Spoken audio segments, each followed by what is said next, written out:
Topic ಹೋಗ್ಬಿಡ್ತೀನಿ. ಅಡಿಕೆಯಲ್ಲಿ ಅಂತರ ಬೆಳೆಯಾಗಿ ಕಾಳು ಮೆಣಸು ಮತ್ತು ಮೌಲ್ಯವರ್ಧನೆ ಸಂಸ್ಕರಣೆ ನಮ್ಮ ಡಾಕ್ಟರ್ ಜಚಾರ್ಯ ಸಾಹೇಬರು ಸಾಕಷ್ಟು ಮಾಡಿದ್ದಾರೆ. ನಾನು ಅದ್ರ ಬಗ್ಗೆ ಜಾಸ್ತಿ ಹೇಳೋದಿಲ್ಲ.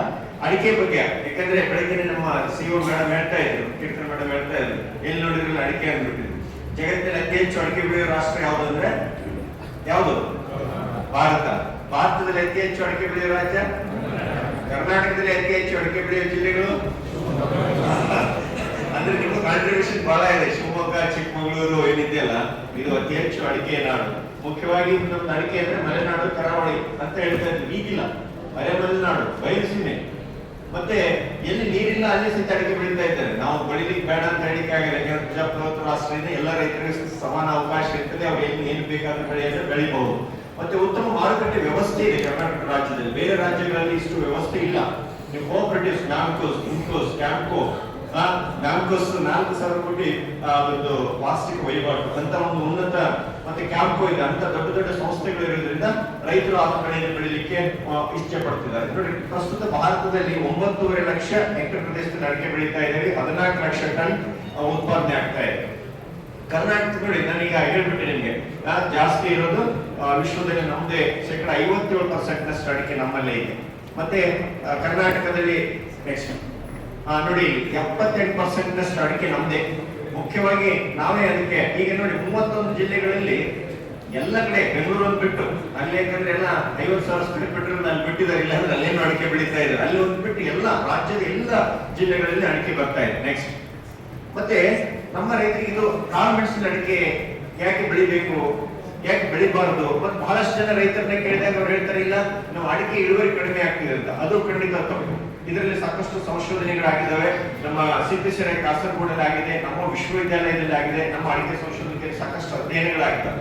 ನೀವು 9 ಅಡಿ 9 ಅಡಿ ನಾಟಿ ಮಾಡಿದಾಗ ಅಲ್ಲಿ ನೋಡಿ 80% ನಷ್ಟು ಬೇರುಗಳು 2.5 ಅಡಿ ದೂರ ಮತ್ತು 2.5 ಅಡಿ ಅಷ್ಟೇ ಇರ್ತದೆ. ಅಂದ್ರೆ ನಿಮ್ಗೆ ಇನ್ನೂ 5 ಅಡಿ ಜಾಗ ನಿಮ್ಗೆ ಸಿಗ್ತದೆ. 4 ರಿಂದ 5 ಅಡಿ ಜಾಗ ನಡುವೆ ಸಿಗ್ತದೆ. ಶೇಕಡ 31% ಜಮೀನನ್ನು ಮಾತ್ರ ಅಡಿಕೆ ಉಪಯೋಗ ಮಾಡ್ಕೊಳ್ಳೋದು. ಅಂದ್ರೆ 69% ಜಮೀನು ಅಡಿಕೆಗೆ ಉಪಯೋಗ ಆಗೋದಿಲ್ಲ.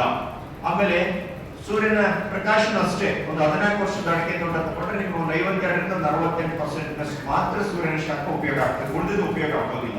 ಹಾಗಾಗಿ ನೀವು ಇವನ್ನೆಲ್ಲ ಸ್ವಾಭಾವಿಕವಾಗಿ ಸಿಗುವಂತಹ ಜಮೀನ್ ಆಗಿರ್ಬೋದು, ಗಾಳಿ ಆಗಿರ್ಬೋದು, ಸೂರ್ಯ ಪ್ರಕಾಶ ಆಗಿರ್ಬೋದು, ಇವನ್ನ ನೀವು ಸರಿಯಾಗಿ ಉಪಯೋಗ ಮಾಡ್ಕೊಳ್ಬೇಕು. ಬೇರೆ ಬೆಳೆ ಹಾಕೊಂಡಾಗ ಆಗ್ತದೆ. 95% ನಷ್ಟು ಅದು ಉಪಯೋಗ ಆಗ್ತದೆ. ಹಾಗಾಗಿ ಅಡಿಕೆಯಲ್ಲಿ ಅಂತರ ಬೆಳೆ ಆಗಿ ನೀವು ಕಾಳು ಮೆಣಸನ್ನು ಬೆಳೆಯುವುದು ಬಹಳ ಸೂಕ್ತ. ನೋಡಿ, ವೈಜ್ಞಾನಿಕ ಚಿತ್ರಗಳನ್ನು ತೋರಿಸಿದ್ರು. ಸಮರ್ಪಕ ಸದ್ಬಳಕೆ ಆಗ್ತದೆ. ಮತ್ತೆ ಬೇರುಗಳು, ಅದು ನಮ್ಮ ಶಿವಮೊಗ್ಗದ ಪಕ್ಕದಲ್ಲಿ ಒಂದು ತೋಟ, ಅವರು ಅದನ್ನ ರೆವಿನ್ಯೂ ತೋಟವನ್ನ ಅದನ್ನ ಅವರು ಕನ್ಸ್ಟ್ರಕ್ಷನ್ ಗೆ ಕನ್ವರ್ಟ್ ಮಾಡ್ತಾ ಇದ್ರು. ಒಳ್ಳೆ ತೋಟ ತೆಗಿತಾ ಇದ್ರು. ನಾವು ಹೇಳಿದ್ವಿ, ಸ್ವಲ್ಪ ನಮ್ಗೆ ಸಹಾಯ ಬೇಕಾಗ್ತದೆ. ಏನ್ ಬೇಕು ಸರ್? ಇಲ್ಲ ಬೇರೆಗಳು ತೋರಿಸ್ಲಿಕ್ಕೆ ಬೇಕಾಗ್ತದೆ ನಿಮ್ಗೆ. ನಿಧಾನಕ್ಕೆ ಜೆಸಿಬಿ ತೆಗೆದು ತೋರಿಸಿದ್ ನೋಡಿ, ಇಲ್ಲಿ 80% ಬೇರುಗಳು ಶೇಕಡ 75 ಸೆಂಟಿಮೀಟರ್ ಒಳಗಡೆ ಇರ್ತದೆ. ಒಂದು ಚಿತ್ರ ನಿಮಗೆ, ಅದು ಒಂದು 20 ವರ್ಷದ ಮರದ ಚಿತ್ರ. ಆಮೇಲೆ ಸಮರ್ಪಕ ಬಳಕೆ ಹೇಳಿದ್ರೆ ಸೂರ್ಯಪ್ರಕಾಶ 3-4 ಬೆಳೆ ಬೆಳೆದ್ರೆ ನಿಮ್ಗೆ ಸಮರ್ಪಕವಾಗಿ ಬಳಕೆ ಆಗ್ತದೆ. ಅದಕ್ಕೆ ನಾವು ದುಡ್ಡು ಕೊಡ್ಬೇಕಾಗಿಲ್ಲ. ಸೂರ್ಯಪ್ರಕಾಶಕ್ಕೆ, ಗಾಳಿಗೆ ದುಡ್ಡು ಕೊಡ್ಬೇಕಾಗಿಲ್ಲ. ಹಾಗಾಗಿ ನೀವು 3 ರಿಂದ 4 ಬೆಳೆ ಒಂದೇ ತೋಟದಲ್ಲಿ 1 ಎಕರೆ ಜಮೀನಲ್ಲಿ ಎಲ್ಲ ಬೆಳೆಯನ್ನು ಬೆಳೀಲಿಕ್ಕೆ ಸಾಧ್ಯತೆ ಇದೆ. ನೋಡಿ, ಇನ್ನೊಬ್ಬರೇ ಅಡಿಕೆ ಅಷ್ಟೇ ಬೆಳೆದ್ರೆ 8 ಕ್ವಿಂಟಲ್ 10 ಕ್ವಿಂಟಲ್ ಹೇಳ್ತೀವಿ. ಅಡಿಕೆ ಜೊತೆ ಕಾಳು ಮೆಣಸು, ಸ್ವಲ್ಪ ಬಾಳೆ, ಒಂದು 10 ಗಿಡ ಜಾಯಿಕಾಯಿ, ಒಂದು 10 ಗಿಡ ಹೊರಗಡೆ ನಿಂಬೆ ಹಾಕೊಂಡ್ಬಿಟ್ರೆ ಎಷ್ಟು ಆದಾಯ ಆಗ್ತದೆ? ನಾನು ಇದನ್ನ ನನ್ನ ಇದು ಪುಸ್ತಕದಲ್ಲ, ಇದು ನಮ್ಮಲ್ಲಿ ಸಾವಿರಾರು ಜನ ರೈತರು ನಮಗೆ ಅಡ್ಡಾಡ್ತೇವೆ, ತೋಟಕ್ಕೆ ವಿಸಿಟ್ ಮಾಡ್ತೀವಿ. ಅದೆಲ್ಲ ಸಮಗ್ರ ಮಾಹಿತಿಯನ್ನ ನಾನು ನಿಮ್ಗೆ ಕೊಡ್ತಾ ಇದ್ದೇನೆ. ನೆಕ್ಸ್ಟ್ ಮತ್ತೆ ನಾಟಿ ಮಾಡಿದ 6 ರಿಂದ 8 ವರ್ಷ ನಿಮಗೆ ಏನು ಆದಾಯ ಇರುವುದಿಲ್ಲ. ಆ ನಂತರದಲ್ಲಿ ನೀವು ಕಾಳು ಮೆಣಸು ಹಾಕೊಂಡ್ರೆ ಸರಾಸರಿ 1 kg ಬಂದ್ರು, ಈಗ ನಾವು ಸಾಹೇಬರು ವೇಣುಗೋಪಾಲ್ ಸಾಹೇಬರು ಡಿಸ್ಕಷನ್ ಮಾಡ್ತಿದ್ವಿ, ಮಿನಿಮಮ್ 1 kg ಬಂದ್ರು ನಿಮಗೆ 2.5 ಕ್ವಿಂಟಲ್ ಬರ್ತದೆ ಒಂದೇ. ಈಗ ಪ್ರಸ್ತುತ 65,000 ರೂಪಾಯಿ, ಒಳ್ಳೆ ಗುಣಮಟ್ಟ ಇದ್ರೆ 70,000 ರೂಪಾಯಿವರೆಗೂ ಇದೆ.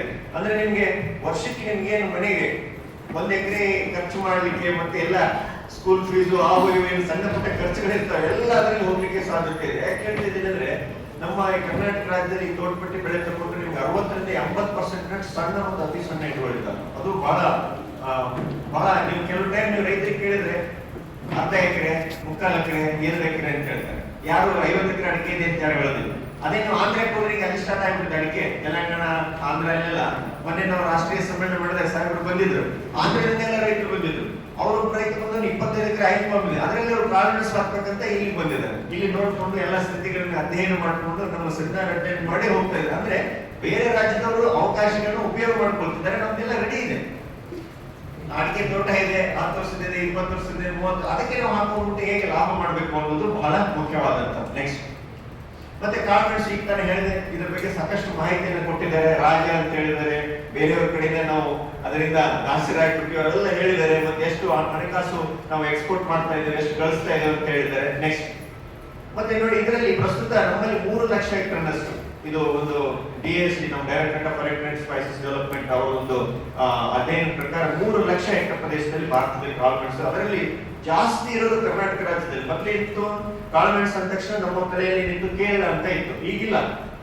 ಮುಖ್ಯವಾಗಿರೋರು ನಾವೇ, ಬಹಳಷ್ಟು ಜನ. ಈಗ ನಿಮ್ಗೆ ಮೊದಲು ಕಾಳುಮೆಣಸು ಅಂದ ತಕ್ಷಣ ಏನು, ಹಾಸನ, ಚಿಕ್ಕಮಗಳೂರು, ಶಿವಮೊಗ್ಗ, ಉತ್ತರ ಕನ್ನಡ ಈ ಜಿಲ್ಲೆಗಳಿಗೆ ಈಗಿಲ್ಲ. ಚಿತ್ರದುರ್ಗದ ನಿಮಗೆ ಮೊಳಕಾಲ್ಮೂರು, ಚಳ್ಳಕೆರೆ 550 ಕಿಲೋಮೀಟರ್ ಮೊಳಕಾಲ್ಮೂರು, ನಿಮ್ಮಲ್ಲಿ ರೈನ್ಫಾಲ್ 3500 mm, ಎಲ್ಲಿಂದ ಎಲ್ಲಿಗೆ ವ್ಯತ್ಯಾಸ. ಆದ್ರೂ ಅವರು ಗುಣಮಟ್ಟದ ಕಾಳುಮೆಣಸು ಬೆಳೀತಾ ಇದ್ದಾರೆ. ಚಳ್ಳಕೆರೆಯಲ್ಲಿ ಇದ್ದಾರೆ ರವಿಕುಮಾರ್ ಅಂತ ಸರ್, ನಮ್ಮ ಯಮಣಿಗೋಪಾಲ್ ಅವರಿಗೂ ಗೊತ್ತು, ನಮಗೂ ಗೊತ್ತು, ಕಾನ್ಸಂಟ್ರೇಟ್ ಅಲ್ಲಿ ಬಹಳಷ್ಟು ಜನ ರೈತರು ಬೆಳೀತಾ ಇದ್ದಾರೆ. ಚನ್ನಗಿರಿಯಲ್ಲಿ ತೋಟ ಬಂದಿದ್ದಾರೆ. ಹಾಗೆ ಸಾಕಷ್ಟು ನಮ್ಮಲ್ಲಿ ತಳಿ ವೈವಿಧ್ಯತೆ ಇದೆ, 70ಕ್ಕಿಂತಲೂ ಹೆಚ್ಚು ತಳಿ ವೈವಿಧ್ಯತೆ ಇದೆ ನಮ್ಮಲ್ಲಿ. ಹಾಗಾಗಿ ನಾವು ಅವನ್ನೆಲ್ಲವನ್ನು ಬೆಳೆದಿದ್ದಾರೆ, ನಮ್ಗೆ ಉತ್ತಮ ಗುಣಮಟ್ಟದ ಕಾಳುಮೆಣಸು ನಮ್ಮ ರಫ್ತು ಮಾಡಲಿಕ್ಕೆ ಸಾಧ್ಯತೆ ಇದೆ. ನಮ್ಮ ಸ್ಪೈಸ್ ಬೋರ್ಡ್ ಇವರು ಡೈರೆಕ್ಟರ್ ಹೇಳಿದ್ರು, ಜಗತ್ತಿನಲ್ಲಿ ಅತಿ ಉತ್ತಮ ಗುಣಮಟ್ಟದ ಕಾಳುಮೆಣಸು ನಮ್ಮಲ್ಲಿ ತಯಾರಾಗ್ತದೆ.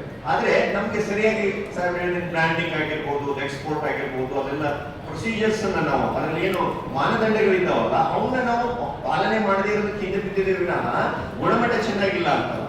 Very good quality pepper. ಮತ್ತೆ ಸಾಕಷ್ಟು ತಳಿಗಳಿದ್ದಾವೆ. ಹೆಚ್ಚು ಮಳೆ ನೋಡಿ, ನಾನು ಲಾಸ್ಟ್ ಟೈಮ್ ಸ್ವಲ್ಪ ಹೋಗಿದಾಗ ಸ್ವಲ್ಪ ಹತ್ರ ಅಲ್ಲಿ ಒಬ್ಬ ರೈತರು, ಅವ್ರ ಹತ್ರ ಒಂದು 80 ತಳಿ ಇದ್ದಾವೆ. ಆ 80 ತಳಿನೂ ಹೆಚ್ಚು ಮಳೆ ಹಾಳಾಗಿದ್ದಾವೆ, ಕರಿಮಣ್ಣ ಮಾತ್ರ ಏನೂ ಆಗಿರ್ಲಿಲ್ಲ. ಅಂದ್ರೆ ಅರ್ಥ ಏನು, ಅತಿ ಹೆಚ್ಚು ಮಳೆ ಬೀಳುವಂತ ಪ್ರದೇಶದಲ್ಲಿ ಕರಿಮಣ್ಣ ಸ್ವಲ್ಪ ಇಳುವರಿ ಕೊಡ್ತದೆ ಅಂತ. ಹಾಗಾಗಿ ನಾವು ರೈತರುಗಳು ಸ್ವಲ್ಪ ಮಿಕ್ಸ್ಚರ್ ಹಾಕೊಳ್ಳಿ, ತಳಿಗಳನ್ನ ವಿವಿಧ ತಳಿಗಳನ್ನ ಒಂದೇ ತಳಿ ತಿಳ್ಕೊಳ್ಳಿ ಅಂತ. ಇಲ್ಲಿ ನೋಡಿ, ರಾಜ್ಯವರು ಅಡಿಕೆ ಕ್ಷೇತ್ರದಲ್ಲಿ ಪಾಲು ಎಷ್ಟಿದೆ, ಮತ್ತೆ ಯಾವ್ಯಾವ ಜಿಲ್ಲೆಗಳಲ್ಲಿ ಸಾಧ್ಯತೆ ಇದೆ. ನೆಕ್ಸ್ಟ್ ತಳಿಗಳ ಬಗ್ಗೆ ಹೇಳಿದ್ರು, ಸಾಕಷ್ಟು ತಳಿಗಳಿದ್ದಾವೆ. ನಮ್ಮ ಪುಸ್ತಕದಲ್ಲಿ ಎಲ್ಲವನ್ನು ಅದ್ರ ಬಗ್ಗೆ ಮಾಹಿತಿಯನ್ನು ಕೊಟ್ಟಿದ್ದು. ಪನ್ನೀರು 1 ರಿಂದ ಪನ್ನೀರು 10 ಕೇರಳದಿಂದ ಬಿಡುಗಡೆ ಆಗಿದೆ.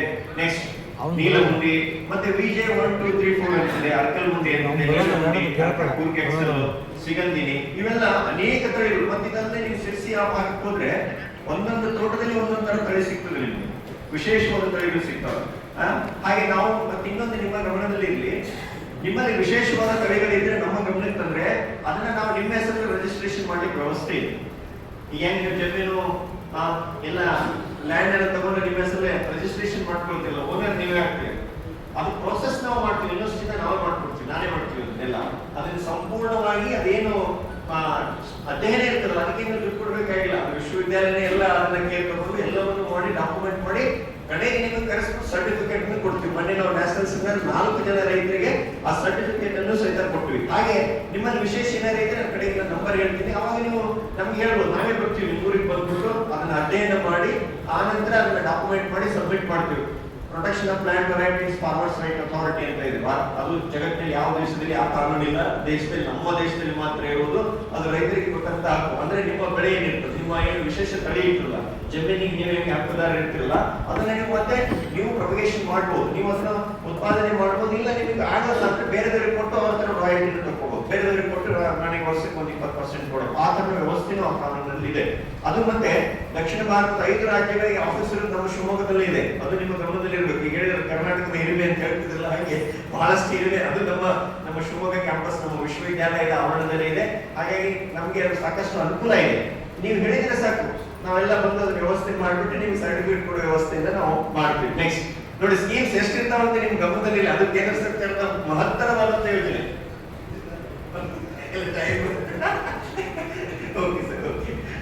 ಇದು ನೋಡಿ, ಇಲ್ಲಿ ಒಬ್ಬ ರೈತರು ಜೋಗಿ ಅಂತ, ಇಲ್ಲಿ ಬಹಳ ಜನ ಲಕ್ಷ್ಮೀಗೌಡರು ಇದ್ದಾರೆ, ನಿಮ್ಮ ಹುಡುಗಿರವರೇ ಕಾಳುಮೆಣಸಿನಲ್ಲಿ ಅವರು ರಿಸೀವ್ರು.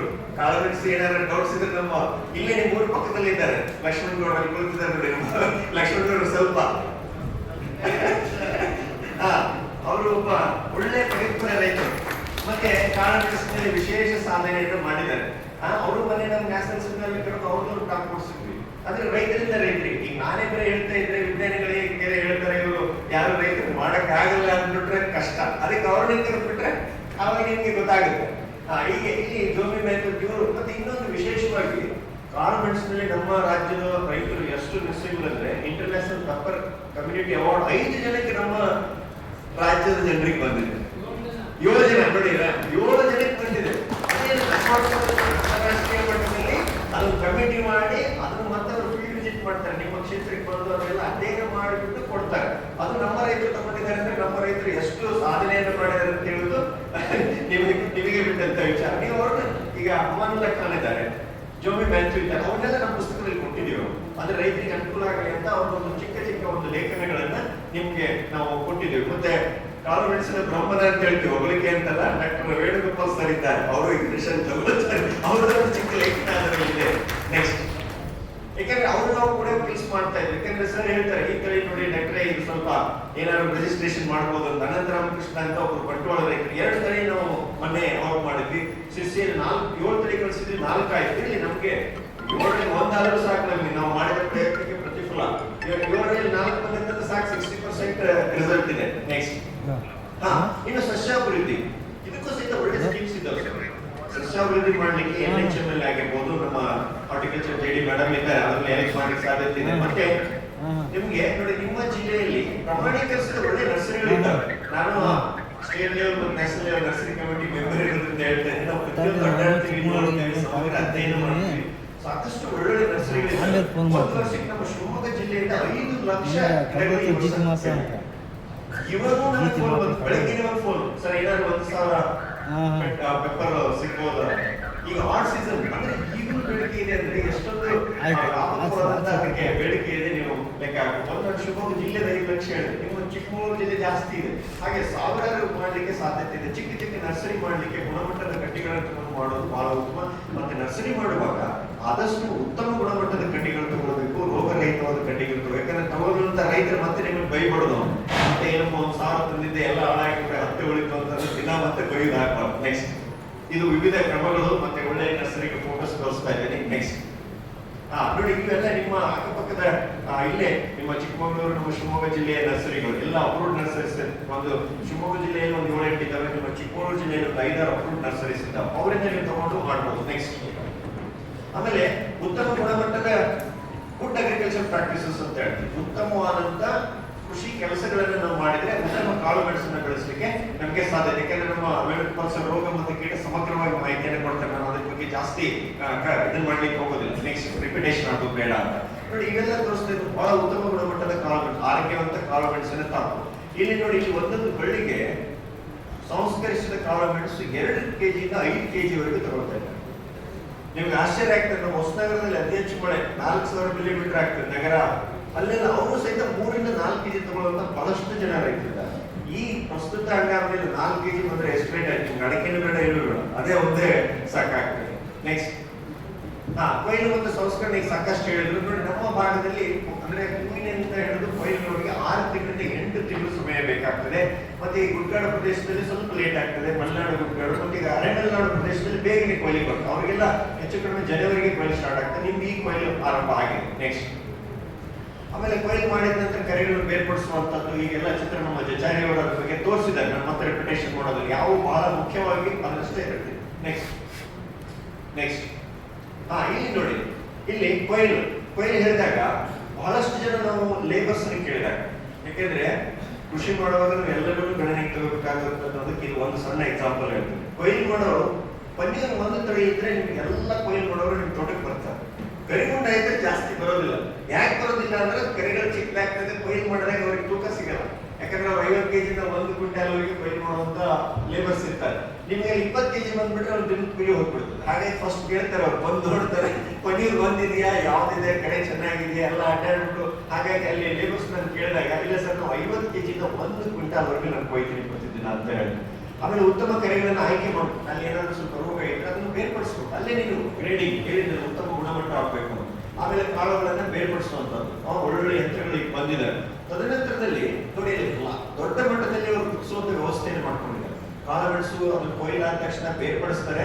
ಒಂದು ದೊಡ್ಡ ನೀರಿನ ಟಬ್ಸ್ ಮಾಡಿದ್ದಾರೆ, ಅದನ್ನ ಬೆಂಕಿ ಹಾಕಿಬಿಟ್ಟು ಕುದಿಯುವ ನೀರಿನಲ್ಲಿ ನೋಡಿ, ಇಬ್ಬರು ಲೇಬರು ಆ ಸೈಡ್ ನೆಟ್ಟಲ್ಲಿ ಕಾಳುಗಳನ್ನು ಕಟ್ಕೊಂಡು ಕೋಲನ್ನು ಹಾಕಿಬಿಟ್ಟು 4 ಜನ ರೆಡಿನೇ ಇರ್ತಾರೆ. ಒಬ್ಬನೇ ಏನ್ ಮಾಡ್ತಾನೆ, ತಗೊಂಡು ಬಂದು ಅದ್ತಾನೆ. 1 ನಿಮಿಷ, ಬಹಳ ಕೇವಲ 1 ನಿಮಿಷ, ಕುದಿಯುವ ನೀರಿನಲ್ಲಿ 1 ನಿಮಿಷ ಆಗ್ತಾನೆ. ಸಾಯಂಕಾಲ ಒಂದು 5-5:30 ಗಂಟೆಗೆ ಎತ್ಬಿಟ್ಟು ಒಂದು ತಾಳ್ಮಾರ ಮೇಲೆ ಹಂಗೆ ಗುಡ್ಡೆ ಹಾಕಿ ಇಟ್ಬಿಡ್ತಾರೆ. ನಾಳೆ ಬೆಳಿಗ್ಗೆ ಅದನ್ನ ಮತ್ತೆ ಒಣಗ ಹಾಕ್ಲಿಕ್ಕೆ ಇಡ್ತಾರೆ. ಹಾಗೆ ಒಬ್ಬರು ಬರ್ತಾನೆ, ಇನ್ನೊಬ್ರು ಹೋಗ್ತಾರೆ, ಒಬ್ಬರು ಬರ್ತಾನೆ, ಇನ್ನೊಬ್ರು, ಆ ತರನೇ ಕಂಟಿನ್ಯೂಸ್ ಮಾಡ್ತಾರೆ. ಆ ನಂತರ ಏನ್ ಮಾಡ್ತಾರೆ, ಬಿಸಿಲಿನಲ್ಲಿ ಒಂದು 5-6 ದಿನ, ಅಂದ್ರೆ ಬಿಸಿಲಿನ ಮೇಲೆ ಹೋಗ್ತದೆ. ಎಷ್ಟು ಕಟ್ಟರವಾದ ಬಿಸಿಲು ಇರ್ತದೆ ಅದ್ರ ಮೇಲೆ 1 ದಿನ ಬೇಕು, 2 ದಿನ ಬೇಕು, ಅದ್ರ ಮೇಲೆ ಅದು ಡಿಪೆಂಡ್ ಆಗ್ತದೆ. ಇದು ನಮ್ಮ ಸ್ವಲ್ಪದ ಫೋಟೋಗ್ರಾಫ್ಸ್ ಇವೆಲ್ಲ. ನೆಕ್ಸ್ಟ್ ಇವೆಲ್ಲವೂ ನಮ್ಮ ಫೀಲ್ಡ್ ನಲ್ಲೇ ತಗೊಂಡಿರೋದು, ಯಾವುದೇ ಇದು ಇದಲ್ಲ. ಓಕೆ, ಮತ್ತೆ ಒಣಗಿಸೋದು ಈಗ ಹೇಳಿದ್ರು, ಇಂಗ್ಲಿಷ್ ಅಲ್ಲಿ ಇತ್ತು, ಅದನ್ನೇ ನಾನು ಕನ್ನಡದಲ್ಲಿ ತರ್ಜುಮೆ ಮಾಡಿ ಹೇಳ್ತಾ ಇದ್ದೀನಿ. ನೀವು ಬಿಸಿನೀರಿನಲ್ಲಿ ಅದ್ದಾಗ ಏನಾಗ್ತದೆ, ಚೆನ್ನಾಗಿ ಕಲರ್ ಬರಲಿಕ್ಕೆ ಸಹಾಯ ಆಗ್ತದೆ, ಕಪ್ಪು ಬಣ್ಣ ಬರಲಿಕ್ಕೆ ಸಹಾಯ ಆಗ್ತದೆ. ಎರಡನೇದ್ದು, ಬೇಗನೆ ಒಣಗಲಿಕ್ಕೆ ಸಹಾಯ ಆಗ್ತದೆ. ಮೂರನೇದ್ದು, ಅಲ್ಲಿರುವಂತ ಏನಾದ್ರು ಹೊರ ಪದಾರ್ಥಗಳಿದ್ರೆ, ನಾವು ಸಿಂಪರಣೆ ಮಾಡಿದಂತ ಕಲೆಗಳಿರ್ಬೋದು ಅಥವಾ ಬೇರೆ ಏನಾದ್ರೂ ವಸ್ತುಗಳಿದ್ರೆ ಅಲ್ಲಿ ಡಿಸಾಲ್ವ್ ಆಗ್ತದೆ, ಅದರಲ್ಲಿ ಆ ಬಿಸಿನೀರಿನಲ್ಲಿ ಕರಗ್ತವೆ. ಹಾಗಾಗಿ ಉತ್ತಮ ಗುಣಮಟ್ಟದ ಕಾಳುಮೆಣಸನ್ನು ನಿಮಗೆ ತಗೊಳ್ಳಿಕ್ಕೆ ಸಾಧ್ಯತೆ ಇದೆ. ನೆಕ್ಸ್ಟ್ ನೋಡಿ, ಇಲ್ಲಿ ಇದು ಅನಂತ ರಾಮಕೃಷ್ಣ ಅಂತ ಒಬ್ಬ ರೈತರ ಫೋಟೋ ಇದೆ. ನೋಡಿ, ಅವರು ಬಹಳ ಲಾರ್ಜ್ ಸ್ಕೇಲ್ ಅಲ್ಲಿ ಯೂಟ್ಯೂಬ್ ಅಲ್ಲೆಲ್ಲ ಸಿಗ್ತದೆ, ಅನಂತ ರಾಮಕೃಷ್ಣ ಅಂತ ಕೊಟ್ಟು ಬರ್ತದೆ. ಬಹಳ ವ್ಯಾಪಕವಾಗಿ ಮಾಡ್ತಾ ಇದ್ದಾರೆ. ಅಲ್ಲಿ ನೋಡಿ, ವೆರಿ ಕ್ಲೀನ್, ಒಂದ್ ಸ್ವಲ್ಪ ಡಸ್ಟ್ ಇಲ್ಲ, ಸ್ವಲ್ಪ ಕಳೆ ಇಲ್ಲ, ಏನೂ ಇಲ್ಲ, ಅಂತ ಗುಣಮಟ್ಟದ ಮೇಲೆ ಪಾಲಿಥಿನ್ ಅನ್ನು ಮುಚ್ಚಿಬಿಟ್ಟು ಡ್ರೈಯಿಂಗ್ ಮಾಡ್ತಾರೆ. ನೆಕ್ಸ್ಟ್ ಈಗ ಅದರ ಸಾಕಷ್ಟು ಗ್ರೇಡ್ಸ್ ಬಗ್ಗೆ ನಮ್ಮ ಆಚಾರ್ಯ ಸರ್ ಹೇಳಿದ್ರು. ಅಲ್ಲಿ ಇಂಪಾರ್ಟೆಂಟ್, ಅಂದ್ರೆ ಸೈಜ್ ಇಂಪಾರ್ಟೆಂಟ್, ಬಹಳಷ್ಟು ಇದಾವೆ. ಮತ್ತೆ ಇನ್ನೊಂದೇನಂದ್ರೆ ಮಾರ್ಕೆಟ್. ನೆಕ್ಸ್ಟ್ ಈ ಮಾರ್ಕೆಟಿಗೆ ಬಂದ್ರೆ ನೋಡಿ, ಮೊದಲೇ ಇತ್ತು ಕೊಚ್ಚಿನ ಒಂದೇ ಮಾರುಕಟ್ಟೆ ಅಂತ ಹೇಳ್ತಿದ್ರು. ಇತ್ತೀಚೆಗೆ ಕಳೆದ ವರ್ಷದಿಂದ ಸಿರ್ಸಿನ ಮಾರ್ಕೆಟ್ ಇದೆ. ಆ ರೇಟ್ ಸಿರ್ಸಿಯಲ್ಲಿ ಸತ್ಯ ಫಿಕ್ಸ್ ಆಗ್ತಾ ಇದೆ. ಅದು ಒಂದು ಕರ್ನಾಟಕದ ಮತ್ತೆ ಹಿರಿಮೆ. ಅಂದ್ರೆ ಕಾಳುಮೆಣಸಿನಲ್ಲಿ ಹಂತವಾಗಿ ನಾವು ಸಾಧನೆ ಮಾಡ್ತಾ, ಅದು ಒಂದು ಮಾರ್ಕೆಟ್ ಮೊದಲೇ ಇತ್ತು ಇಂಡಿಯಾದಲ್ಲಿ, ಕೊಚ್ಚಿನ ಒಂದೇ ರೇಟ್ ಫಿಕ್ಸ್ ಇಲ್ಲ, ಈಗ ಸಿರ್ಸಿಯಲ್ಲಿ ಫಿಕ್ಸ್ ಆಗ್ತಾ ಇದೆ. ಮತ್ತೆ ಇನ್ನೊಂದು ಬೆಳವಣಿಗೆ ಅಂತಂದ್ರೆ, ಮೊನ್ನೆ ನಾನು ವಾಟ್ಸಪ್ ನೋಡ್ತಾ ಇದ್ದೆ, ಅವ್ರು ಸಿರ್ಸಿ ಕದಂಬ ಮತ್ತೆ ಅದರ ಅಸೋಸಿಯೇಷನ್ ದವರು ಹಸಿ ಕಾಳನ್ನು ಸಹಿತ ತಗೊಳ್ತಾ ಇದ್ದಾರೆ. ನೋಡಿ, ಅದರ ಒಂದು ಪ್ಲಸ್ ಪಾಯಿಂಟ್ ನಿಮಗೆ. ಈಗ ನೀವು ಹೇಳಿದಂಗೆ ಇದನ್ನೆಲ್ಲ ಮಾಡಬೇಕು, ಬಿಸಿನೆಲ್ಲ ಹತ್ತಬೇಕು, ಲೇಬರ್ ಕಾಸ್ಟ್ ಅವೆಲ್ಲ ಏನು ಬೇಡ, ಹಸಿ ಕಾಳನ್ನು ಸಹಿತ ಅವರು ತಗೊಳ್ತಾ ಇದ್ದಾರೆ. ಅದು ಒಂದು ಈಗ ಹೇಗೆ ಕೊಕ್ಕೋದಲ್ಲಿ ಮೊದಲು ಕ್ಯಾಂಪ್ಕೋ ಮತ್ತೆ ಕ್ಯಾನ್ಬರಿ ಆಗಿರ್ಬೋದು, ಮತ್ತೆ ಮೆಂಡಲಿಸ್ ಅವರೆಲ್ಲ ಏನ್ ಮಾಡ್ತಿದ್ರು, ಬರೀ ಪ್ರೊಸೆಸ್ಡ್ ಅಲ್ಲ, ಇವನ್ನ ಅನ್ಪ್ರೊಸೆಸ್, ಅಂದ್ರೆ ಕಚ್ಚಾ ಮಾಲನ್ನು ತಗೊಳ್ತಿದ್ರು. ಇದರಲ್ಲಿ ತಗೊಳ್ಳಕ್ಕೆ ವ್ಯವಸ್ಥೆ ಇದೆ. ನೆಕ್ಸ್ಟ್ ಬಿಳಿ ಮೆಣಸು ಬಹಳಷ್ಟು ಬೇಡಿಕೆ ಇದೆ, ಆದ್ರೆ ಏನಾಗ್ತದೆ, ಅದು ಅಂತಾರಾಷ್ಟ್ರೀಯ ಮಾರುಕಟ್ಟೆಯಲ್ಲಿ ಸ್ವಲ್ಪ ವ್ಯತ್ಯಾಸ ಆದಾಗ ಬಹಳಷ್ಟು ಜನ ನಮ್ಮ ರೈತರು ಏನ್ ಮಾಡ್ತಾರೆ, ಕೆಲವು ಟೈಮ್ ನಾನು ರೈತರಿಗೆಲ್ಲ ಕೇಳ್ತಾ ಇರ್ತೀನಿ, ಯಾಕೆ ಬಿಳಿ ಮೆಣಸು ಮಾಡಿಲ್ಲ ಸರ್, ಬಿಳಿ ಮೆಣಸು ಕರಿಮೆಣಸು ₹100 ವ್ಯತ್ಯಾಸ ಆಗ್ತದೆ, ಖರ್ಚು ಅಷ್ಟೇ ಬರ್ತದೆ, ಹಾಗಾಗಿ ನಾನು ಕರಿಮೆಣಸಿಗೆ ಹೋಗ್ಬಿಡ್ತೀನಿ ಅಂತ. ಯಾಕಂದ್ರೆ ಇದೆಲ್ಲ ನಾವು ಬಹಳಷ್ಟು ರೈತರ ಜೊತೆ ಒಡನಾಟ ಇರೋದ್ರಿಂದ ಇಂಟ್ರೆನ್ಸಿಕ್ ಏನೇನು ಅಲ್ಲಿ ಕಷ್ಟಗಳೆಲ್ಲ ಹೇಳ್ತಾರೆ ಅವರು. ಈಗ ಬಿಳಿ ಮೆಣಸಿಗೆ ನಾವು ಏನಾದ್ರು ಬ್ರ್ಯಾಂಡ್ ಮಾಡಿ, ಅಥವಾ ಆಯುರ್ವೇದಿಕ್ ಅಲ್ಲಿ ಬಹಳಷ್ಟು ಡಿಮ್ಯಾಂಡ್ ಇದೆ. ನೀವು ಆಯುರ್ವೇದಿಕ್ ಲಿಟರೇಚರ್ ತೆಗೆದ್ರೆ ಬಿಳಿ ಮೆಣಸಿಗೆ ವಿಶೇಷ ಆದ್ಯತೆ ಇದೆ, ಕರಿಮೆಣಸಿಗಿಂತ ಜಾಸ್ತಿ ಇಷ್ಟಪಡ್ತಾರೆ. ಆದ್ರೆ ರೇಟ್ ನಮಗೆ 2 ಪಟ್ಟಾದ್ರೂ ಸಿಗಬೇಕು, ಇಲ್ಲ 1.5 ಪಟ್ಟಾದ್ರೂ ಸಿಗಬೇಕು, ಅವಾಗ ಅದಕ್ಕೆ ಬೇಡಿಕೆ ಸಿಗ್ತದೆ. ನೆಕ್ಸ್ಟ್ ಇನ್ನು ಮೌಲ್ಯವರ್ಧಿತ ಉತ್ಪನ್ನಗಳು, ನಾನು ಏನು ಅವರು ನಮ್ಮ ಆಚಾರ್ಯ ಸರ್ ತೋರಿಸಿದ್ರು, ಅದ್ರ ಬಗ್ಗೆ ನಾನು ಮಾತನಾಡೋದಿಲ್ಲ. ಕೆಲವು ವ್ಯಾಲ್ಯೂಡ್ ಪ್ರೊಡಕ್ಟ್ಸ್ ಹೆಣ್ಮಕ್ಳು ಮಾಡಿದ್ದಾರೆ. ಮೊನ್ನೆ ನಾವು ನಮ್ಮ ಸೆಮಿನಾರ್ಗೆ ಕರೆಸಿದ್ವಿ ಅವ್ರಿಗೆಲ್ಲ. ಸಿರ್ಸಿ ಆ ಭಾಗದಲ್ಲಿ 50ಕ್ಕಿಂತಲೂ ಹೆಚ್ಚು ಮೌಲ್ಯವರ್ಧಿತ ದೇಶೀಯ ಉತ್ಪನ್ನಗಳನ್ನ ತಯಾರು ಮಾಡಿದ್ದಾರೆ. ಚಾಕ್ಲೇಟ್ ಮಾಡಿದ್ದಾರೆ, ಇನ್ನೊಂದು ಈ ಲೇಹ ಮಾಡಿದ್ದಾರೆ. ಲೇಹ ಎಷ್ಟು ಮಾರ್ಕಿಂಗ್ ಅಂದ್ರೆ ಒಂದು ಸ್ವಲ್ಪ ಒಂದು ಅರ್ಧ ಗ್ರಾಮ್ಗಿಂತ ಕಡಿಮೆ ನ್ಯಾಲಿಗೆ ಹಚ್ಚಿಬಿಟ್ಟು ಮೈಯೆಲ್ಲ ಬೆವರು ಬರ್ತದೆ. ಅಂದ್ರೆ ಚಳಿಗಾಲದಲ್ಲಿ ಮತ್ತೆ ಹೆಚ್ಚು ಮಳೆ ಆದಾಗ, ಏನಾದ್ರು 3000-4000 ಮೀಟರ್ ಮಳೆ ಆದಾಗ ದೇಹದ ತಾಪಮಾನವನ್ನು ಕರೆಕ್ಟ್ ಇಟ್ಕೊಳ್ಳಿಕ್ಕೆ ಸ್ವಾಭಾವಿಕವಾಗಿ ತಯಾರು ಮಾಡಿ, ಹಾಗೆ ಬಿಟ್ಟ ಕಟ್ಟ ಅಂತ ಮಾಡಿದ್ದಾರೆ. ಬಿಸ್ಕೆಟ್ಸ್ ಮಾಡಿದ್ದಾರೆ, ಮಂಡಕ್ಕಿ ಮಾಡಿದ್ದಾರೆ, ಅವಲಕ್ಕಿಗೆ ಅದನ್ನ ಲೇಪನ ಮಾಡಿಬಿಟ್ಟು ಅದು ಟೇಸ್ಟ್ ಬರುವಂಗೆ ಮಾಡಿದ್ದಾರೆ. ಚಟ್ನಿ, ವಿಶೇಷವಾದ ಚಟ್ನಿ ಮಾಡಿದ್ದಾರೆ, ಉಪ್ಪಿನಕಾಯಿ ಮಾಡಿದ್ದಾರೆ. ಆಮೇಲೆ ಅನೇಕ ತರಹದ ವಸ್ತುಗಳು 50ಕ್ಕಿಂತಲೂ ಹೆಚ್ಚು ಪ್ರಾಡಕ್ಟ್ ಮಾಡಿದ್ದಾರೆ. ನಾವು ಅವರಿಗೆ ಮೊನ್ನೆ ಏನ್ ಮಾಡಿದ್ವಿ, ನ್ಯಾಷನಲ್ ಸೆಮಿನಾರ್ ಒಂದು ಕಾಂಪಿಟೇಷನ್ ಏರ್ಪಡಿಸಿ, ಒಂದು 3 ಜನ ಫುಡ್ ಎಕ್ಸ್ಪರ್ಟ್ಸ್ ಗಳಿಂದ ಅನಾಲಿಸಿಸ್ ಮಾಡಿಸಿ, ಅವ್ರನ್ನ ಎಲ್ಲ ಇದನ್ನ ಮಾಡಿ ಪ್ರೈಸ್ ಅನ್ನು ಸಹಿತ ಕೊಟ್ಟಿವಿ. ಅಂದ್ರೆ ಅವ್ರನ್ನ ಮೋಟಿವೇಟ್ ಮಾಡ್ಲಿಕ್ಕೆ, ಅವ್ರಿಗೆ ಗುರುತಿಸಲಿಕ್ಕೆ, ಮತ್ತೆ ಇಂಥ ಪ್ರಾಡಕ್ಟ್ ಮಾಡಲಿ ಅಂತ ನಾನು ಸಾರಿ ರಿಕ್ವೆಸ್ಟ್ ಮಾಡ್ಕೊಂಡಿದ್ದೀನಿ. 50 ಪ್ರಾಡಕ್ಟ್ ನಾವು ಒಂದು ಪುಸ್ತಕದಲ್ಲಿ ವರ್ಣ ರಂಜಿತವಾಗಿ ಅವೆಲ್ಲವನ್ನು ತರಲಿಸಂತೆ ಎಗ್ರಿ, ಅದು ಒಂದು ಅವ್ರ ಗ್ರೇಟ್ನೆಸ್ ಅಂತ ಹೇಳ್ತಾ. ನೆಕ್ಸ್ಟ್ ಇಷ್ಟು ನನ್ನ ಕಡಿಮೆ 20